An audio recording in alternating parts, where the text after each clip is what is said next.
Tuloy-tuloy lang ang gas.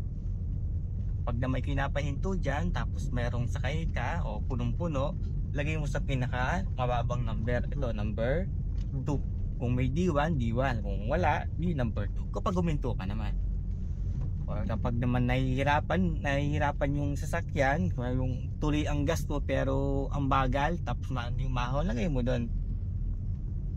Para mas malakas yung kanyang makina. Di dadamay. Naparamdam ko po yung kanina po. Yes.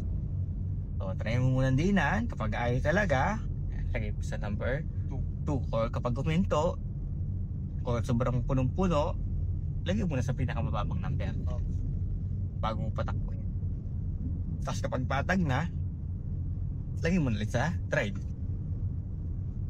Ginagamit tong mababang number kapag sobrang downhill or uphill. Kung saan mataas. Yes.